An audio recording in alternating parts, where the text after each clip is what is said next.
Ladies and gentlemen, the President of the United States, accompanied by the United States Trade Representative, Ambassador Charlene Barshevsky, Senators Bill Roth and Pat Moynihan, and Representatives Charlie Rangel and Bill Archer.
Please be seated.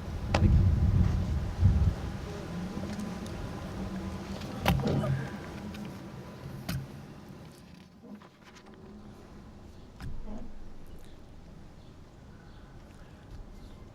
I would like to, first of all, welcome all of you here to the South Lawn on this beautiful day for this important occasion.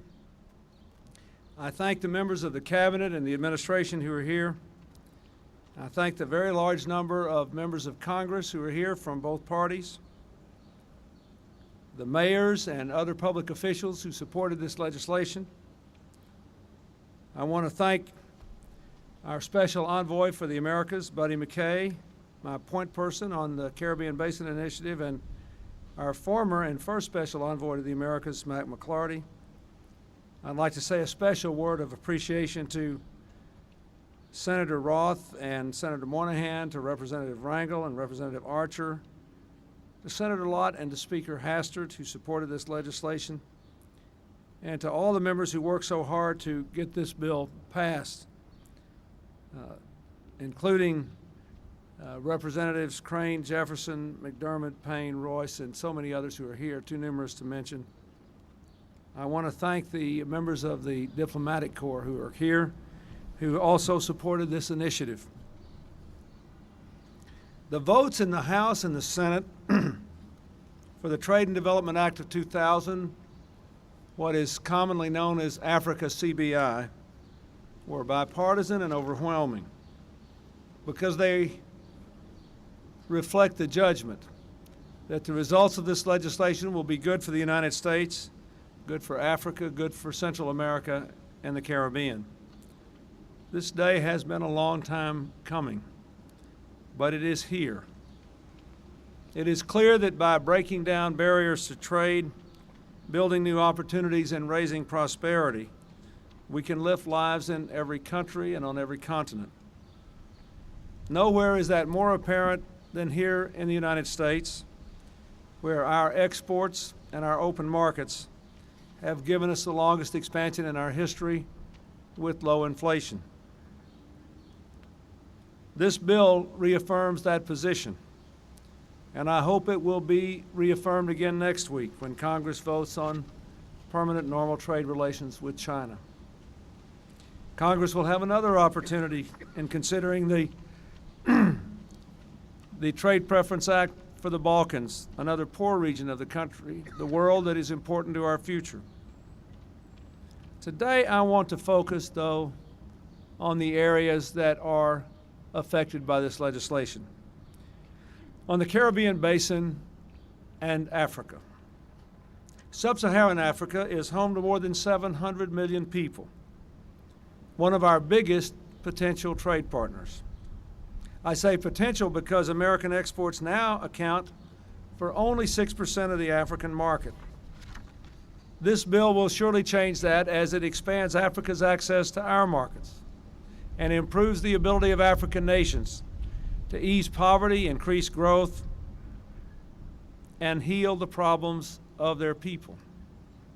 It promotes the kinds of economic reform that will make sub-Saharan nations, on the long run, better allies, better trading partners, and stronger nations. Closer to home in the Caribbean Basin, we already have a strong trade relations. Last year, our exports to the region exceeded $19 billion, making it the sixth largest market for our goods, larger than France or Brazil. That is remarkable, but not as remarkable as the transformation of Central America and the Caribbean as a whole. Despite the aftermath of war, the devastation of natural disasters, the region has made great strides toward recovery, democracy, peace, and prosperity. On all my visits to the region, I have marveled at these changes. Trade is one of the most powerful engines driving development in the region, and the Caribbean Basin Initiative has played a part. It's a key building block to a free trade area of the Americas, which I hope we will have in the next few years. What we see in the Caribbean Basin and in Africa is that trade can broaden the benefits of the global economy and lift the lives of people everywhere. But it is not enough, and our agenda for the developing world must be multifaceted, recognizing that trade must work for all people and that spirited competition should lift all nations. I am pleased, for example, that this bill contains important child labor protections authored by Senator Harkin. I'd also like to say that there's another big issue I hope we'll take up, as the Congress has been willing to do last year and again in a bipartisan fashion. Too many nations, developing nations, are still forced to choose between paying interest on their debts and meeting basic human needs for clean water, shelter, health, and education. Last year, the wealthiest nations pledged faster and deeper debt relief to developing nations that make needed reforms, countries like Honduras, Nicaragua, many in sub-Saharan Africa.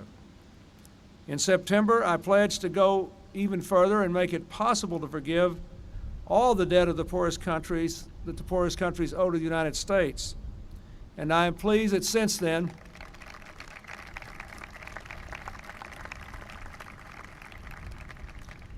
every other wealthy nation has made the same commitment. Now, we're here today because so many members of Congress and those who talked to them dedicated themselves to trade, to development, to the future of the Caribbean Basin and Africa. Today, I ask that we apply that same energy to our debt relief efforts.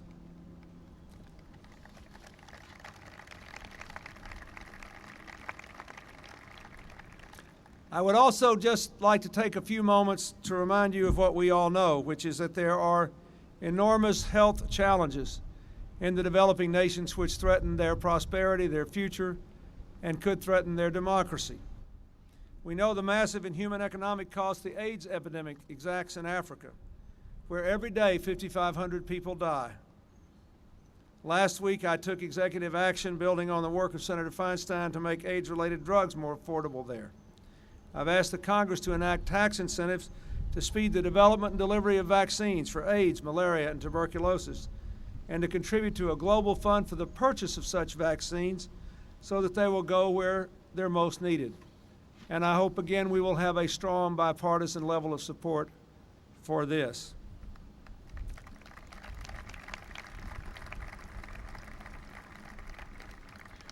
Finally, let me say that the legislation I signed today is about more than development and trade. It's about transforming our relationship with two regions full of good people trying to build good futures who are very important to our own future.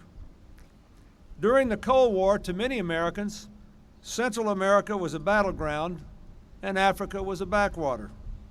All that has changed.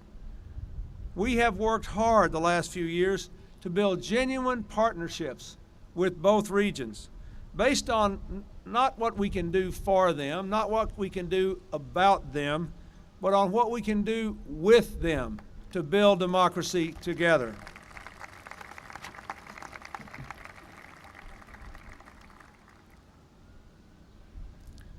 Let me finally say just a couple of words about Africa, because the good news this week comes against the backdrop of some tragic developments on the continent. Two of Africa's poorest but most promising nations, Ethiopia and Eritrea, resumed their senseless war. For over 2 years, we've worked with the OAU to resolve that dispute. We won't abandon the effort, but Ethiopia and Eritrea must first see that backing away from self-destruction is not the same thing as backing down. Giving your people a future is not cowardice, it's common sense and courage.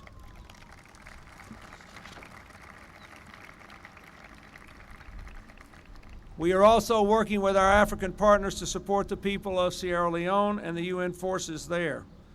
And we will do what is necessary to provide military transport and other support so the UN will get the reinforcement it needs. We need to see the problems of Africa plainly and do our best to meet them, but that must not obscure the promise of Africa, which is also profoundly clear. It is the home to 3 of the world's fastest growing economies. 3 of the 4 fastest growing economies in the world are African economies. The progress of democracy from Nigeria to South Africa. The proof offered by countries like Uganda that AIDS and other diseases can be arrested and the rates can be reduced, where the governments care to try and work with people to do the hard things. Even in Sierra Leone, we see signs of hope. And we have been working with other nations in Africa to increase the capacity to meet the challenge there. We must not avoid our neighbors in Central America and the Caribbean, or our friends half a world away in Africa. We must build a better future together with both. That's what this is all about. That's the ultimate message of this trade bill. I could not be prouder that over 70% of both houses voted for this legislation, that majorities in both parties supported this legislation. And again, Mr. Speaker, I want to thank you and Senator Lott for the role you played. I want to thank the members of the Congressional Black Caucus and the Hispanic Caucus and the others whom I have just mentioned and everyone else who's here. This is a happy day for America. And 5 years from now, 10 years from now, 15 years from now, as we go closer and closer and closer to our neighbors in the Caribbean and Central America and to our friends in Africa, we will look back on this day and say, this was a big part of how it all began. Thank you very much.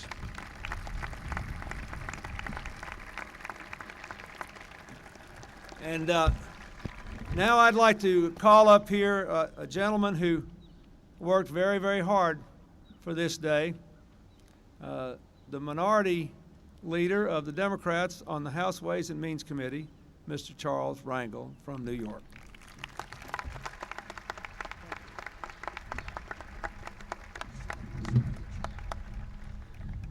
I can't begin to tell you the sense of pride that I feel in being introduced by the husband of the next United States Senator from New York State.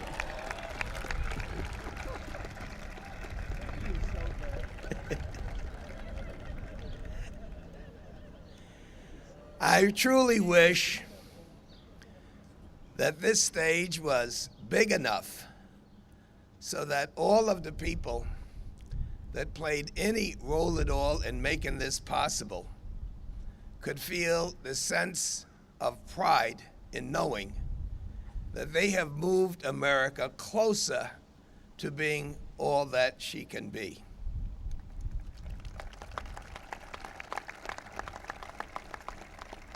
Mr. President, when when you allowed me and others to accompany you into Africa, you may recall that at the conclusion of the trip, you asked us individually exactly what was the most memorable part of the trip.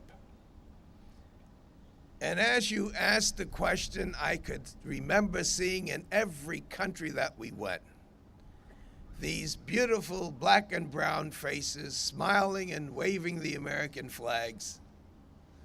And I responded, Mr. President, I came to Africa as a good American, but I come back as a better American, knowing that Charlie Rangel ain't no minority.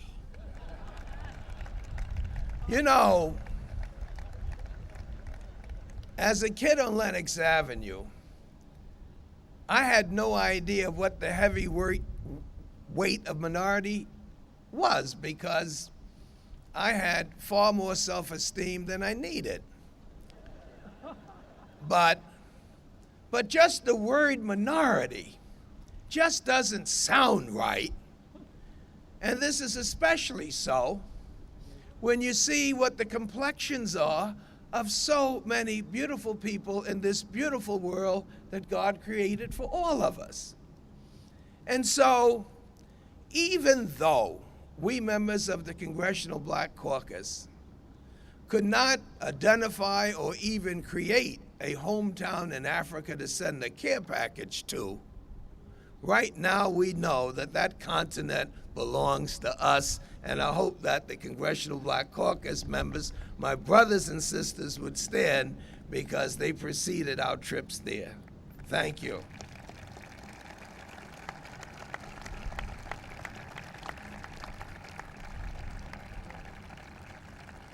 So we still in love with Europe, but Africa is on the map.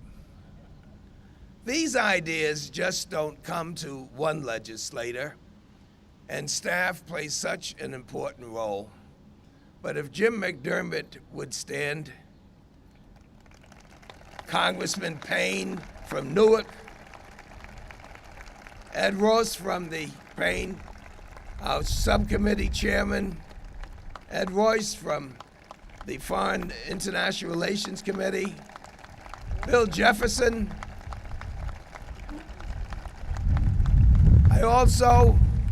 We have Mike Williams here, the staffer, Mel Foote, George Dolly, Rosa Whitaker, who worked so hard that she,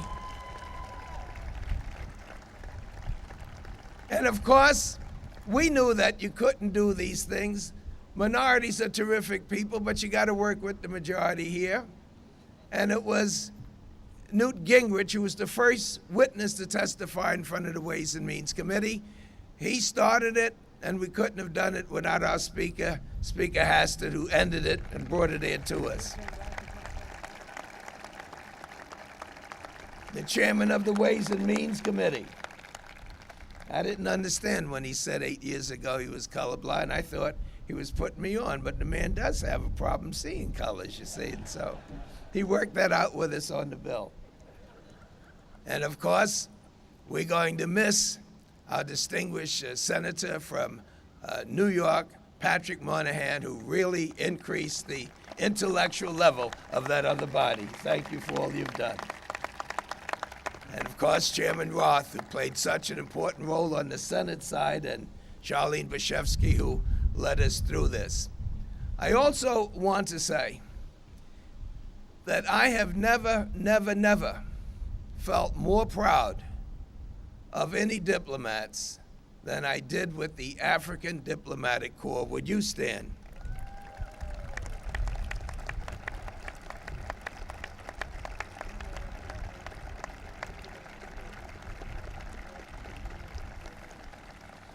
And to our brothers and sisters from the Caribbean, we made a promise a long time ago in parity, and we're getting there. Thanks for your patience, and I think now we know that the Caribbean's a lot more than sand and the sea, that we got a lot of work to do because you are indeed our cousins and our brothers and our sisters.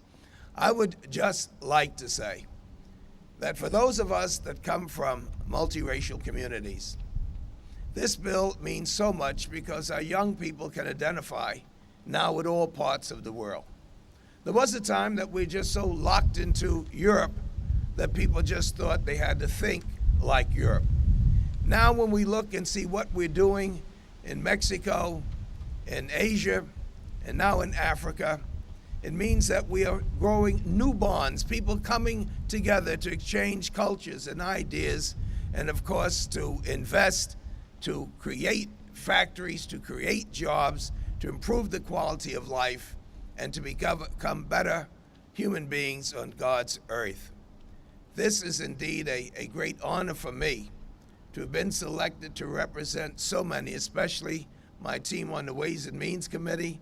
How do you like that, 34-4? Would the Ways and Means members stand up?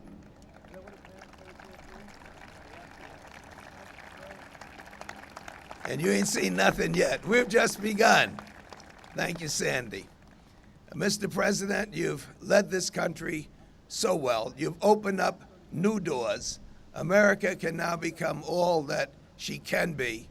I thank my brothers and sisters for being so patient. I thank everyone that had something to do with making this possible. And I thank you most of all for the boys on Lenox Avenue that gave me a chance to come down here. Thank you.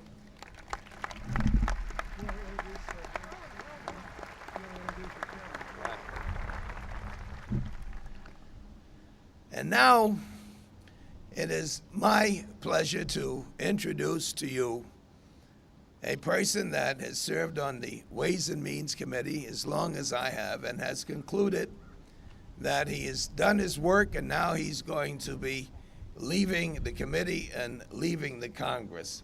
But make no mistake about it, that this bill would not have been possible unless it had the all-out support of Bill Archer. It's my pleasure to introduce to you the chairman of the Ways and Means Committee from Texas, Bill Archer.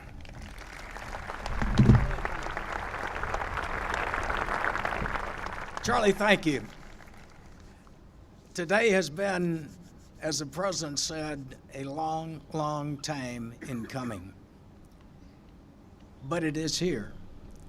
And when the president signs this bill today, it will not only be a beautiful day because of the weather, give or take a little wind, it will be a beautiful day of hope for peace, for opportunity, for a better way of life for so many millions of additional people around the world. And that's what America should stand for. That is what America does stand for. But as we went through this process, I felt on so many evenings that there was such a giant chasm between the Senate and the House that we would never achieve this reality. But we were determined to see it through on a bipartisan basis, and we did. And as Charlie said, a lot of wonderful staff people contributed to this. So many that I would dare not try to name them. Many members, many of you out there who are not staff or members of Congress contributed in your own way to make this possible. But we are moving into a completely new era as we face the new millennium. It used to be that you showed that you cared about people if you increased foreign aid. And today we recognize, as the president said, that the way to truly help people is to give them a hand up instead of a hand out, to let them be able to pursue the development of the talents of their people and to have access to the great market of the United States of America. This, to me, is the appropriate role for us to help the people of the CBI, the people of Africa, and the people of the United States of America. This all started with Charlie Rangel and Phil Crane working together on the Trade Subcommittee of the Ways and Means. That's the way America should be. People from both parties working together for a common good. And now it has been achieved. The Africa of today is not the Africa of a few years ago. I've been there many times, and I intend to go again this summer. And I've been to many African countries, and I have seen the growing of democracies. I have seen the growing of privatization and free markets. And this bill will help to enhance all of that throughout those countries in Africa. And as they improve their own standard of living, they will be better customers for us. It's a win-win for all sides. And then we look to the south of us, to the Caribbean basin, our virtual neighbors, and the same is true. As we open our markets more to them, they will prosper to a greater degree, and they will be a better market for the products produced in the United States of America. And after all, even today, they buy 2/3 of all of their imports from the United States of America. Again, a win-win situation. So I'm proud to have been a part of this effort, and it would not have happened if it had not had tremendous support from the White House, from all of the people that Charlie Rangel mentioned. And I would like to mention you again, but I'm not sure you won't have to stand up one more time. But I think we should, when we talk about the CBI, also recognize all of the ambassadors who are with us today from the Caribbean basin. And will you please stand up?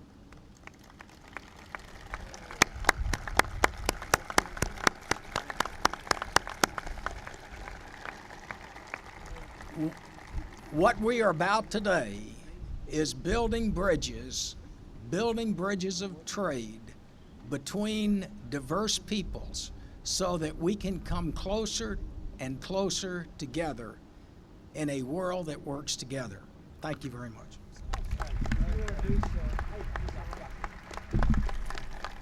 And now it's a great pleasure for me to introduce a friend of mine and a man with whom I work on a week-to-week basis, the chairman of the Senate Finance Committee, Senator Bill Roth.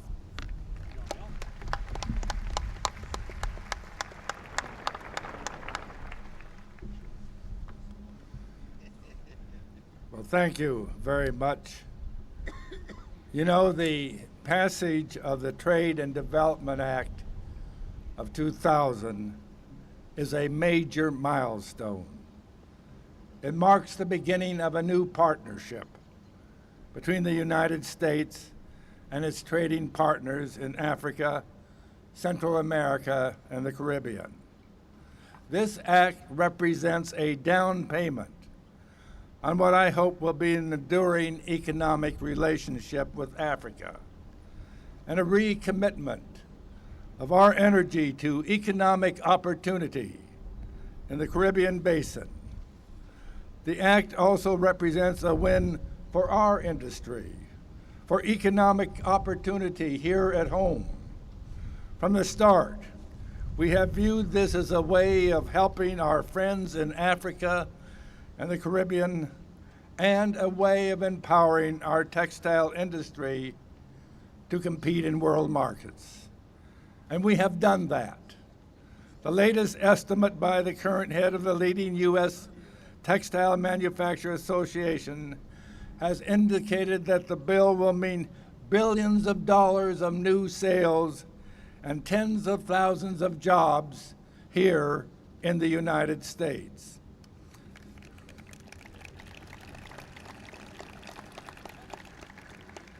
But the President's signature on this legislation represents something still more profound.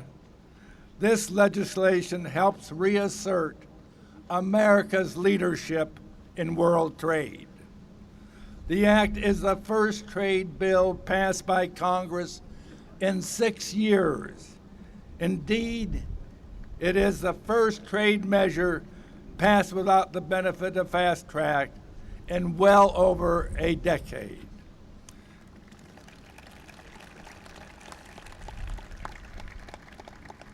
Its passage provides the most effective rebuttal I can imagine to those who said that political divisions at home would prevent the United States from pursuing an aggressive trade agenda abroad. I also want to make clear that we are not done. To quote Ronald Reagan, another pro-trade resident of the White House, "You ain't seen nothing yet."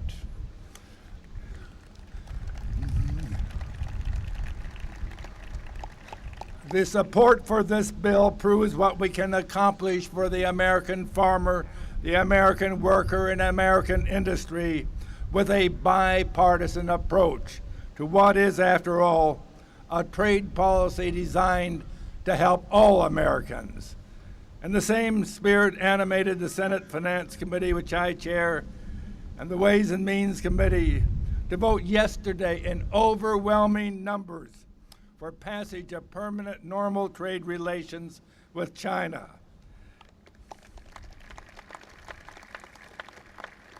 And it is that spirit that will ensure in the full House and Senate victory in the coming weeks. Whether it's the passage of this legislation or the passage of PNTR for China, each represents a positive step towards reestablishing a bipartisan consensus on trade. Let me ask all members of the Senate who are here to please rise and give our thanks to them for the work that they performed in getting this legislation enacted. Thank you. And now it's my great pleasure to introduce the great intellect of the Senate, the one who, as much as anyone, provided the leadership for this legislation, my esteemed colleague, the ranking member of the Senate Finance Committee, Senator Pat Moynihan.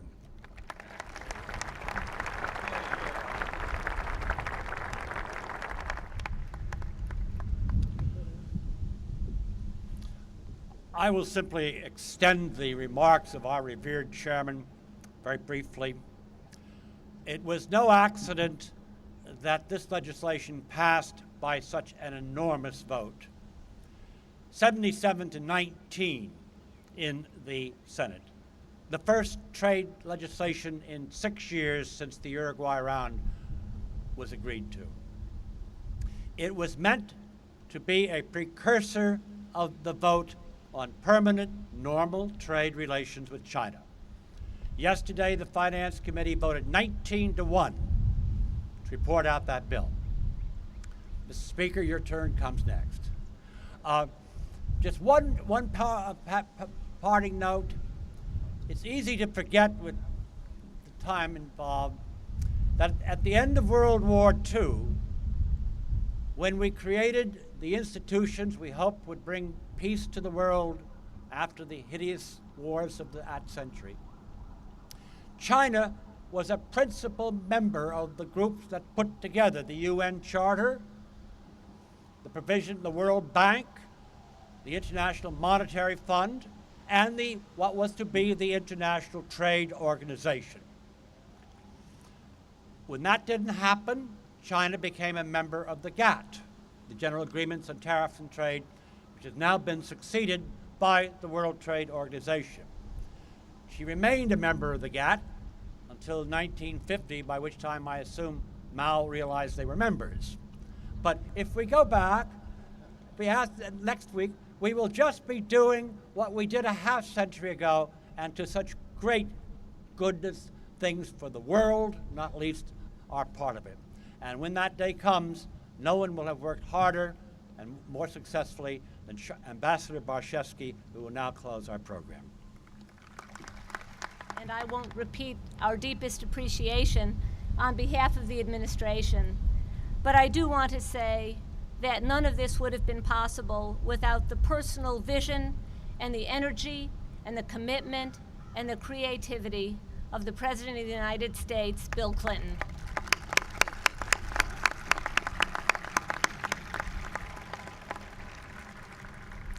This is a very proud day for our country. As the President signs this legislation to strengthen our trade relations with our neighbors in Africa and in the Caribbean basin, we see America at her best, contributing to the development and prosperity of critical regions of the world, helping the people and governments in Africa and in the Caribbean basin strengthen the peace and stability and democracy that are so important to us all, and laying the foundation for a broader, stronger partnership in the decades to come with these critical countries. These aspirations unite us all, and their realization today is a sign of hope as we begin this new century. I thank and congratulate everyone here for the remarkable work that's been done to accomplish this. And now it gives me the greatest pleasure to say, Mr. President, we turn to you for the signing of this legislation. Thank you.